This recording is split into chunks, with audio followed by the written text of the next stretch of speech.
क्या बोलते हैं? एक भारत के कुछ लोग रहते हैं तमिल। कौन रहते हैं? कभी अपने तमिलनाडु में एक साम्राज्य हुआ करता, चोल। कौन सा साम्राज्य था? और चोलों ने श्रीलंका पे कब्जा किया था। चोलों ने श्रीलंका पे, तमिलनाडु वाले श्रीलंका जा सकते हैं, ज्यादा दूर नहीं पड़ता। चोल अपने वहां पे कब्जा कर गए। चोलों का चिन्ह था टाइगर।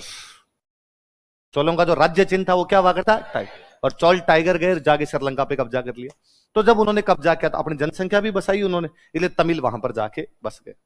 कालांतर में साम्राज्य नष्ट हो गए, अंग्रेजों के राज आ गए। श्रीलंका में भी अंग्रेज थे। 48 में श्रीलंका को अंग्रेज आजाद कर गए। अंग्रेजों को आजाद करने के बाद श्रीलंका में आ गया लोकतंत्र। लोकतंत्र में तो उसकी चलेगी जिनके माथे ज्यादा है संख्या। जिनकी संख्या ज्यादा उनकी सरकार, और संख्या ज्यादा किसकी? तमिल पड़ गए कम। इसलिए श्रीलंका वाले तमिलों को बहावी नहीं थे, और तमिलों को किसी प्रकार के अधिकार नहीं। सारे अधिकार किसके पास में? और वो कहे तमिल इंडिया से आए, इनको किस बात के अधिकार दिए जाए? इसलिए तमिलों ने अपनी तरफ देखा, और तमिलों ने भारत सरकार कहा कि भारत सरकार हम तुम्हारे हैं यार, ये श्रीलंका वाले हमारे साथ ऐसा व्यवहार करते हैं। तो हमने कहा कि देखो, मरे बिना स्वर्ग को नहीं, कुछ ना कुछ खुद ही करने पड़ेंगे। भगवान भी उनकी सहायता करता है जो खुद की सहायता करते हैं। तो हम क्या करें? तो इन लोगों ने एक आतंकवादी संगठन बनाया, इसका नाम था लिट्टे। क्या नाम था? Liberation of Tamil Eelam tigers association. Tiger चिन्ह था उनका। दुनिया का एकमात्र आतंकवादी संगठन था जिसके पास में एयरफोर्स और नेवी भी थी। बाकी आपके ISIS और अलकायदा भी अभी तक इन्फेंट्री से काम चला रहे हैं। पैदल सेना इनके पास में, इनके पास भी अभी तक वायुसेना और नेवी इनके पास पूरी थी। एयरफोर्स थी, नेवी थी, इन्फेंट्री थी, और श्रीलंका को ढंग से डरा के रखता था लिट्टे। पूरा सपोर्ट अपना, तन मन धन से कोई सपोर्ट कर रहे थे लिट्टे को तो अपने कर रहे थे। इसलिए लिट्टे जब तक जिंदा रहा, लिट्टे जब तक श्रीलंका में रहा, श्रीलंका की औकात नहीं हुई कि भारत सरकार के सामने कभी आंख उठा ले। श्रीलंका ने कभी मतलब गलती से भी कह दिया कि हम चीन के साथ में संबंध स्थापित करेंगे, हम खाली लिट्टे को इतना कहते थे, लिट्टे कोलंबो की तरफ 2 धमाके, अभी हाथों हाथ। लिट्टे हाथों हाथ 2 मिसाइलें छोड़ता, श्रीलंका सरेंडर करता। अरे गलती हो गई, गलती हो गई, सॉरी नहीं करेंगे आप। वो इसने कह दिया था, मैंने नहीं कहा, मैंने नहीं कहा टाइप के हालात थे उनके। लिट्टे को हम पूरी ट्रेनिंग दिया करते। लिट्टे अपना एकदम शानदार संगठन के रूप में काम कर रहा था। श्रीलंका में एक राष्ट्रपति बना जयवर्धने। कौन बना? भारत की यात्रा पे आया। भारत के प्रधानमंत्री राजीव गांधी। राजीव गांधी बोले थे, सीधे आदमी थे। राहुल गांधी को देख के लगता भी है कि भाई सीधा आदमी है राहुल गांधी, है ना। बेचारे मन में कोई यूं कड़वाहट, छल कपट नाम की चीज है। और राहुल गांधी की दिक्कत है कि सामने जो 2 आदमी है ना, तो कूट कूट के भरा हुआ है।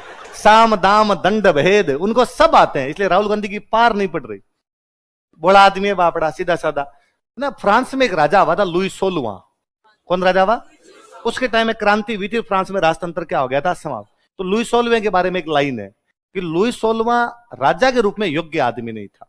आदमी बहुत अच्छा था, लेकिन राजा के रूप में अच्छा आदमी नहीं। यदि वो गृहस्थ होता, गृहस्थ मतलब नॉर्मल लाइफ जीने वाला होता, तो बहुत अच्छा गृहस्थ होता। अपनी बीवी और बच्चों के साथ में रहता, सुबह शाम सब्जी लेके आ जाता, पत्नी की सहायता करवा देता, तो बहुत अच्छा बंदा होता। अपने बच्चों के लिए अच्छा पिता होता और अपनी पत्नी के लिए अच्छा पति होता। मुझे सेम बात राहुल गांधी के बारे में लगती है कि पॉलिटिक्स के अंदर बंदा है नहीं।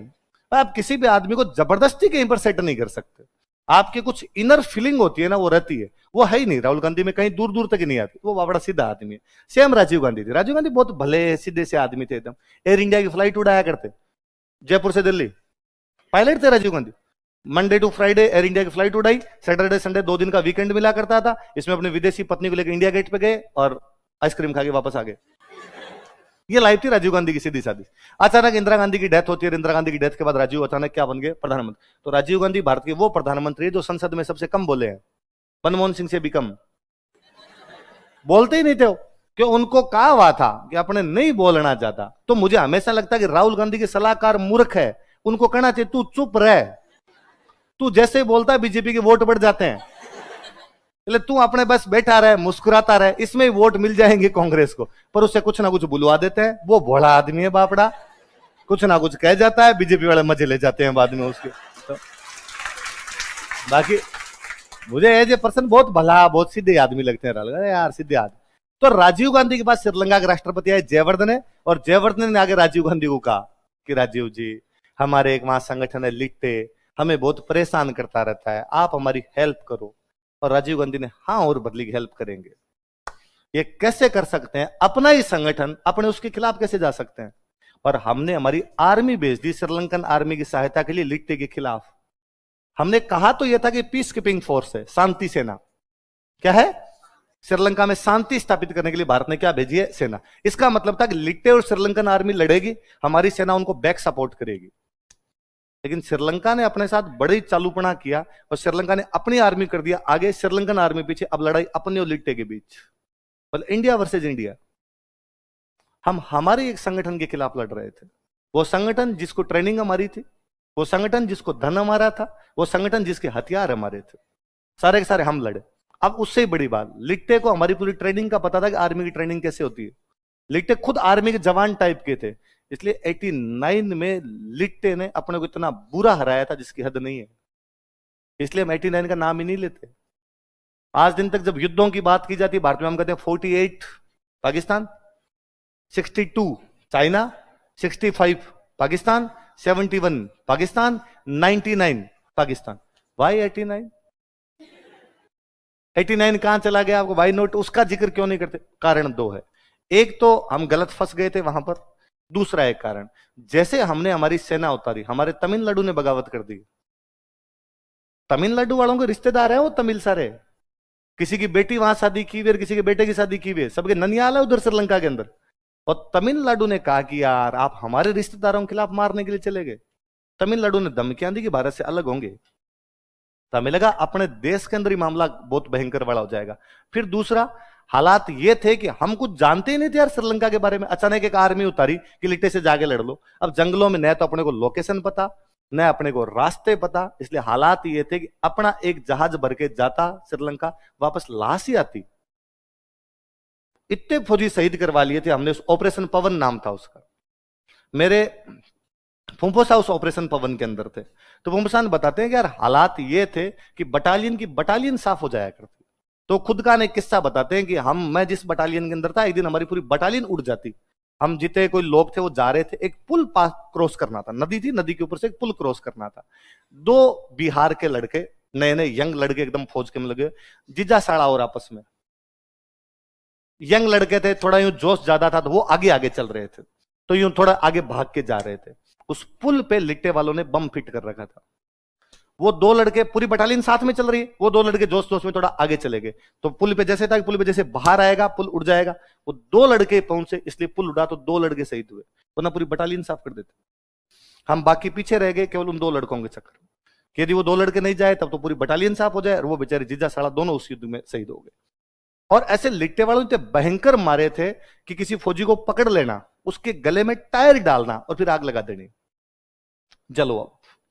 और लिट्टे को इस बात का गुस्सा था कि इंडियन आर्मी अपने खिलाफ कैसे आ सकती है।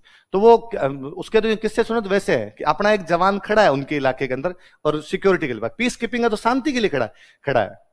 पास से एक स्कूटी निकली है, एक मोटरसाइकिल निकली है, उस पर दो लड़कियां हैं। महिलाओं को देख के वैसे थोड़ा सॉफ्ट कॉर्नर टाइप का है कि यार महिलाएं हैं, बस ठीक है, कोई जा रही होगी, किसी काम जा रही होगी। साधारण लड़कियां, जैसे साधारण जो कपड़े पहनने वाली महिला, वैसे एकदम साधारण महिला एकदम पास से निकली। या तो एकदम पास से निकली, एकदम किसी लड़की ने अपना छुरा निकाला और मार गई, या वो इतनी शानदार शार्प शूटर थी कि आगे जाती हुई उसने पीछे से बंदूक क्यों घुमाई, उड़ा दिया। इसलिए जो फैमिली मैन वाली वेब सीरीज है उसमें जो सेकंड वाला वो लिट्टे का ही तो है। तो उस लड़की को देखो कमांडर कितनी शानदार है, उसको पूरी ट्रेनिंग दी थी, लिट्टे वाली ट्रेनिंग ऐसी थी। तो हमारी इंडियन आर्मी का इतना मोरल डाउन था जिसकी हद नहीं। भारत सरकार को लगा अब क्या जाए, अब अपने को बाहर आना है। अपने को पता चल गया गलती होगी, गलती को सुधार लिया जाए, अब अपने श्रीलंका में लड़ेंगे नहीं, लिट्टे से वापस लड़ाई बंद करेंगे और अपने वापस आएंगे। पर वापस ऐसे आ जाए सीधा सीधा, तब तो आर्मी का मोरल और डाउन रहेगा। इसलिए हमने एक हमारे ऐसे ऑफिसर को याद किया जिसे कई साल पहले हमने रिटायर कर दिया था, मेजर भवानी सिंह। 72 में रिटायर किया हुआ मेजर 17 साल बाद वापस बुलाया गया 1989 में। भारत में एकमात्र उदाहरण होगा जब किसी रिटायर्ड ऑफिसर को हमने वापस बुला लिया, उन्हें श्रीलंका भेजा कि आप तो जाओ, आर्मी का थोड़ा मोरल अप करो और वापस लेके आओ। पर यदि आप आर्मी में भेजोगे तो रैंक दे के भेजो। तो मेजर से रिटायर हुए आदमी को रैंक दी गई ब्रिगेडियर बनाकर वहां पर भेजा गया। भवानी सिंह जी गए, जैसे तैसे करके अपने इंडियन आर्मी का वहां थोड़ा मोरल अप किया, थोड़े एक आधे युद्ध वहां जीतने के बाद पूरी आर्मी को अपने लेके आए। जब आर्मी अपनी वापस चेन्नई के यहाँ पोर्ट पे उतरी थी तो तमिलनाडु वालों ने टमाटर फेंके थे गले हुए, बाटे मारे थे इंडियन आर्मी को। और भारत की सेना के वो मुर्दाबाद के नारे लगा दिए थे तमिलनाडु में। उनका कहना था इंडियन आर्मी हमारे खिलाफ लड़ने के लिए गई। इससे तमिलों को इतना गुस्सा आया कि तमिलों ने राजीव गांधी को मार दिया। 91 के अंदर राजीव गांधी वहां पर एक चुनावी सभा को संबोधित कर रहे थे, चुनावी सभा के अंदर राजीव गांधी को मार दिया। जब राजीव गांधी को मारा तो हमने लिट्टे का लिट्टे, गलती थी हमारी, हम तुम्हारे खिलाफ गए, इस बात को हम मानते हैं, लेकिन तुमने प्रधानमंत्री को मार के बहुत गलत किया। राजीव गांधी प्रधानमंत्री नहीं है, वो हेड ऑफ द नेशन है, वो हमारा मुकुट है प्रधानमंत्री। प्रधानमंत्री व्यक्ति नहीं है, प्रधानमंत्री पद है। और पद को यदि कोई मारता ना, ये हमारी एकता अखंडता पे खतरा है। तो हमने लिट्टे को बाद में सब कुछ देना बंद किया, हमने लिट्टे से हाथ खींचे। और जब हमने लिट्टे से हाथ खींचे तो श्रीलंका में लिट्टे को लिटा लिटा के मारा। और 2007 तक आते आते लिट्टे को पूरी तरीके से श्रीलंका ने समाप्ति कर दिया, क्योंकि लिट्टे अपने पीछे कूद रहा था। मारवाड़ी कहा होता है कि टोकड़ियों खुंटा पान कूद है। गाय का बच्चा होता है ना, गाय का टोकड़िया बोलते हैं, तो खुंटा बंधा होता है, तो खुंटे कभी इधर मारता है कभी इधर मारता है, तो लगता है ऐसे कि अभी तुड़ आगे भाग जाएगा। और यदि आप उसको खोल दो तो कहीं नहीं जाता, वहीं खड़ा रहता है। तो कि भाई टोकड़िया क्यों कर रहा था, तो खुंटे को चेक कर रहा था कि कितना मजबूत है। तो लिट्टे अपने पीछे कूद रहा था, वो तो टोकड़िया था, खुंटे तो अपने थे। और जब खुंटा ही टूट गया तो टोकड़िया कहां जाता, टोकड़िया को तो खड़ा रहना ही था वहां पे। इसलिए 2007 तक आते थे श्रीलंका में लिट्टे पूरा समाप्ति हो गया। श्रीलंका का राष्ट्रपति था महिंद्रा राजपक्से। कौन राष्ट्रपति था? महिंद्रा राजपक्से वहां का राष्ट्रपति था। अब जब श्रीलंका को लिट्टे का डर ही नहीं रहा तो श्रीलंका भारत से क्यों डरे? इसलिए 2007 के बाद में जब हम तो तैयारी करते थे तब दिल्ली पढ़ते ही ये थे। श्रीलंका ने कहा कि चीन के साथ में द्विपक्षीय संबंधों को मजबूत किया जाएगा।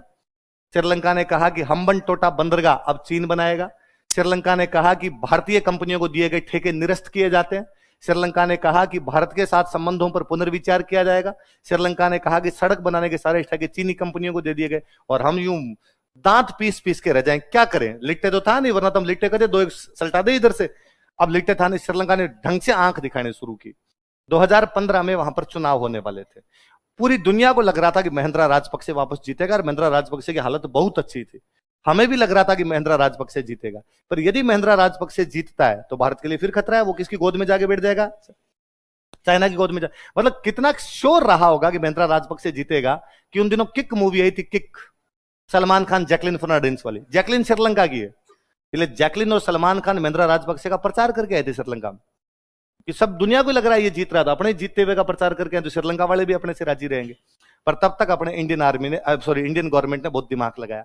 उनकी गवर्नमेंट में रक्षा मंत्री था जिसका नाम था मैत्रीपाल सिरिसेना। क्या नाम था? बहुत ईमानदार आदमी एकदम, मैत्रीपाल सिरिसेना। और हमने मैत्रीपाल सिरिसेना से कांटेक्ट किया और हमने मैत्रीपाल सिरिसेना कहा कि मैत्रीपाल सिरिसेना, क्या तू श्रीलंका का राष्ट्रपति नहीं बनना चाहता? उसने कहा बनना चाहता हूं, पर यार इतना पुदीना नहीं है, पार्टी चाहिए, पैसे चाहिए, वोट चाहिए। हमने कहा ये सब देंगे हम, तू तो राष्ट्रपति पद के उम्मीदवार का पर्चा भर। इसलिए महिंद्रा राजपक्से के सामने हमने उसी के रक्षा मंत्री को खड़ा किया।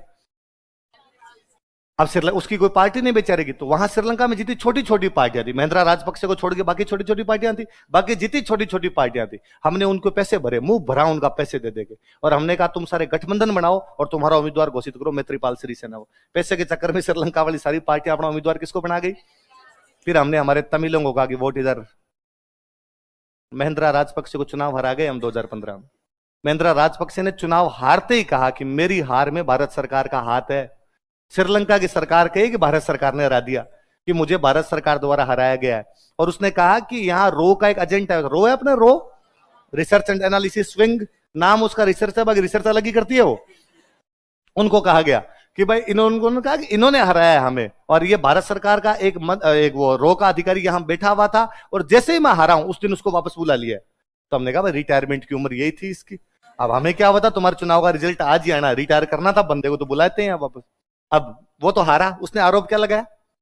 मुझे किसने हराया? राष्ट्रपति कौन बना?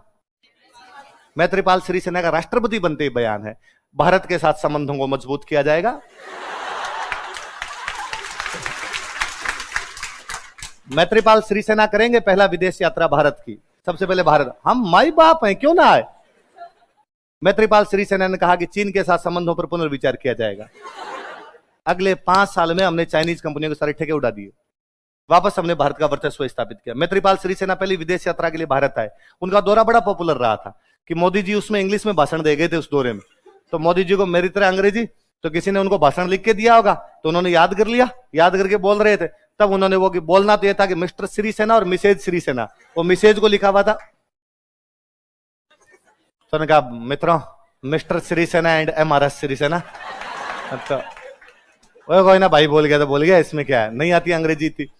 तो ये मैत्रीपाल सिरिसेना भारत का दौरा करने के लिए है। अब वो महिंद्रा राजपक्षे प्रधानमंत्री का चुनाव लड़ गया। उधर से श्रीलंका में प्रधानमंत्री का हमने फिर बंदा खड़ा किया, हमारा चंद्रिका कुमार विक्रम सिंह का तो प्रधानमंत्री लड़। हमने महिंद्रा राजपक्षे को पहले राष्ट्रपति में रहा, फिर प्रधानमंत्री में और रहा। फिर हमने महिंद्रा राजपक्षे को कहा कि तेरे को हम पार्षद नहीं बनने देंगे। मतलब पार्षद भी बहुत बड़ी बात है, श्रीलंका में भीख मांगेगा तू, भीख, तूने हमसे पंगा लिया है। इसलिए बेचारा महिंद्रा राजपक्षे 2019 में 15 दिन दिल्ली बैठा रहा और इन बीजेपी वाले नेताओं के पग पूजे। उसने कहा बापूड़ा कैरियर बर्बाद हो गया, किसी लायक नहीं हूं, ऐसे मत करो, मैं करूंगा क्या जिंदगी में। तो हमने कहा कि ठीक है, इस बार हम किसी को सपोर्ट नहीं करेंगे, उल्टा तेरी तरफ भी रह जाएंगे थोड़ा बहुत, पर तेरी सरकार रहने के बाद में हमारे पक्ष में, और तू राष्ट्रपति नहीं बनेगा और किसी को बना। तो उसने कहा ठीक है, मैं नहीं बनूंगा, मेरे भाई को बना दूंगा। इसलिए अपने भाई को बनाया उसने, गतबहे राजपक्षे। क्या नाम है उसका, क्या नाम है? गत मतलब चला गया, भय मतलब डर, जिसका डर चला गया हो, गतबहे राजपक्षे। अपने हिंदी के अखबार वालों को लिखना नहीं आता, इसलिए लिखते हैं गोटा भया राजपक्षे। ये गोटा भया नहीं है, मतलब ये अपने हिंदी में नाम होता होता निर्भय सिंह राजपक्षे। निर्भय, जिसको किसी बात का डर, गत भय, जिसका भय चला गया हो, जिसे किसी भी बात का भय।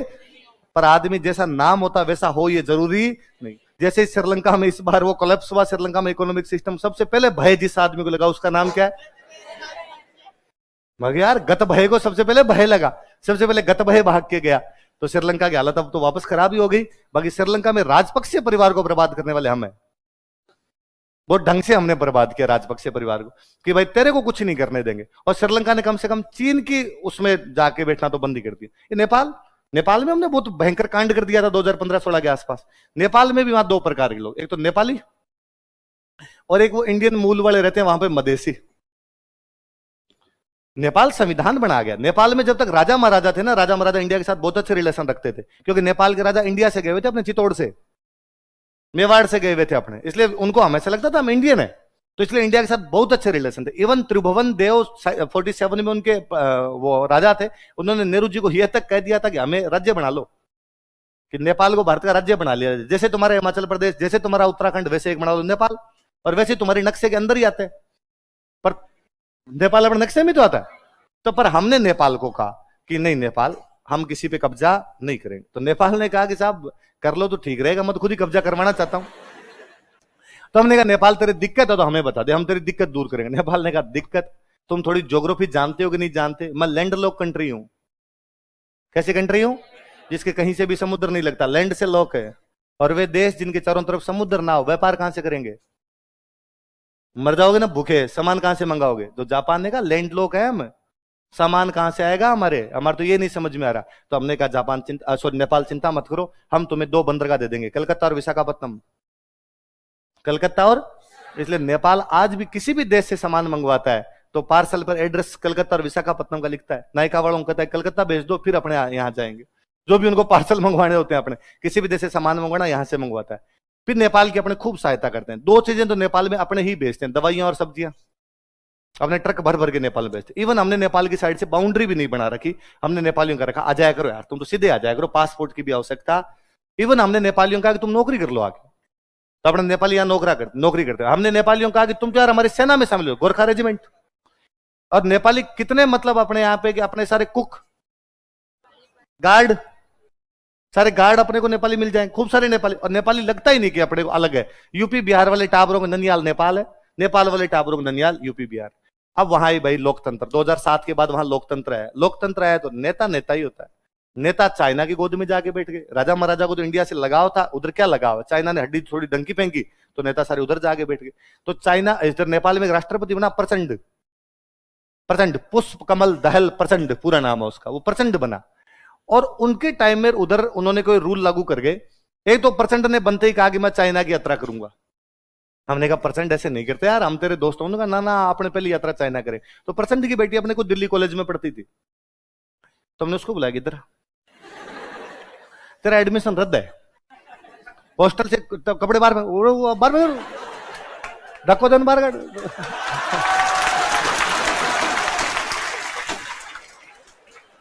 और रेस्टिगेट करो और इसकी डिग्री पे लिखो कि और कोई यूनिवर्सिटी दुनिया में इसको एडमिशन ही ना दे। रेट लगाओ, रेट कि बदतमीज है, अच्छा व्यवहार नहीं करती, जितने लगाने उतने लगाओ। वो रोई, उसने कहा मैम ऐसे तो मेरा करियर बर्बाद हो जाएगा, तो डैडी को फोन करो, चाइना नहीं जाना। तो हमने उस पर दबाव बनाई, उसकी चाइना यात्रा खत्म करवा दी थी। पर्सन ने हाथों हाथ कहा कि स्वास्थ्य खराब होने की वजह से चाइना नहीं जा पाऊंगा। हमने वापस कहा कि नहीं, हॉस्टल में रहो, प्रेंक था, प्रेंक हॉस्टल में। तो हम परसेंट का दौरा रद्द करवा गए थे पूरा। फिर श्रीलंका, नेपाल थोड़े दिन पहले एक कांड और कर गया। नेपाल ने कहा कि मधेसी जितने भी रहते हैं ये नेपाल में कोई संवैधानिक पद पे नहीं आ सकते। नेपाल का राष्ट्रपति, प्रधानमंत्री से जो बड़े पोस्ट जो भी होगी उनके ऊपर मधेसी, मतलब मधेसियों को नेपाल के संविधान में कोई भी अधिकार, मधेसी बापड़े इंडियन है सारे। मधेसियों ने अपनी तरफ देखा कि यार ये क्या कर दिया। तो हमने कहा चिंता मत करो, तुम तो एक काम करो, अपने ट्रक भर के आते हैं सब्जियों के, अपने ट्रक भर के आते हैं दवाइयों के। जैसे नेपाल की सीमा में घुसे, तुम इसमें आग लगा दो, 10-15 ट्रक चला दो, ड्राइवर का ध्यान रखना, भगा देना, फिर चला। मधेसियों ने ट्रक गया, ट्रक वाले भी तो मधेसी है, इधर वाले वो है, उनको जाकर नीचे उतर, ट्रक में लगा दी आग। तो 4-5 ट्रकों में आग लगवाई हमने। फिर हमने नेपाल को कहा कि नेपाल में गृह युद्ध होने के कारण सब्जियां व दवाइयां नहीं भेजी जा सकती, तो हमने नेपाल की सब्जियां और दवाइयां रोक दी। तो नेपाल ने कहा यार बिना सब्जियों के खाएं क्या, बिना दवाइयों हॉस्पिटल में लोग मर जाएंगे हमारे। तो हमने कहा भाई तुम्हारे सिविल वॉर चल रहा है, जब तक तुम्हारा सिविल वॉर समाप्त नहीं होता, बाउंड्री के ऊपर एकदम लोग ट्रक चला रहे हैं, तब तक हम कुछ भी भेजेंगे नहीं। नेपाल का करवाया तुमने, ऐसे थोड़ी करते हैं यार।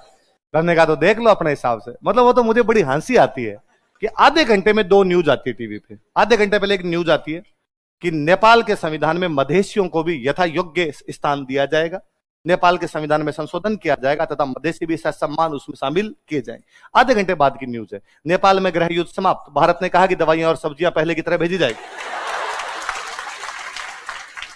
आधे घंटे में कैसे भेज गए तुम लोग? तो अपने ढंग से कांड करने वाले लोग हैं। तो ना आज के बाद ये बात कभी किसी को मत कहना कि भारत शांति प्रिय देश है। भाई अपने से ज्यादा अशांति करने वाला कोई देश ही नहीं। खुले खुले कहना नहीं, चिट्टा चिट्टा नहीं कहना, पर पता अपने को भी क्यों कहना कि है शांति प्रिय तो है। शांति, चारों तरफ शांति रखने। और शांति तभी रहेगी जब इन बाकियों को परेशान करके रखोगे। जब बाकी अशांत रहोगे तब तुम शांत रहोगे। यदि बाकी अशांत नहीं रहेंगे तो तुम्हें अशांत करेंगे। विदेश नीति का सीधा सीधा फंडा है, ये कूटनीति है, उनको आपको करना जरूरी पड़ेगा भाई साहब। तो 26वां संविधान संशोधन कई कांड करवा गया बाद में। और एक बात और लिखो, 1 नवंबर एक राज्य बनाया गया भारत में नया, छत्तीसगढ़। कौन सा राज्य बनाया गया? मध्य प्रदेश से अलग किया। कहां से अलग किया? जब तक मध्य प्रदेश से छत्तीसगढ़ अलग नहीं हुआ था, भारत का सर्वाधिक बड़ा राज्य था मध्य प्रदेश। सर्वाधिक बड़ा क्षेत्रफल वाला राज्य कौन सा था? 1 नवंबर 2000 को भारत सरकार ने घोषणा की कि मध्य प्रदेश से अलग करके एक नया राज्य बनाने जा रहे हैं, छत्तीसगढ़। उस साल 3 नए राज्य बनाए गए। 1 नवंबर को छत्तीसगढ़, 9 नवंबर को उत्तराखंड, 15 नवंबर को झारखंड। 1 नवंबर, 9 नवंबर, 15 नवंबर, छत्तीसगढ़, उत्तराखंड, झारखंड, 3 नए राज्य बना दिए। छत्तीसगढ़ बनाया एमपी से, उत्तराखंड बनाया यूपी से, झारखंड बनाया बिहार। तो जैसे 1 नवंबर 2000 को कहा कि मध्य प्रदेश से क्या अलग किया जाता है, और वैसे ही भारत का सबसे बड़ा राज्य जो क्षेत्रफल की दृष्टि से था वो गया राजस्थान। तो हम राजस्थान भारत का सबसे बड़ा क्षेत्रफल वाला राज्य कब बना? हमने कुछ ही नहीं किया, हम तो चुपचाप बैठे थे। हमने तो ये देख रहे थे कि हे यस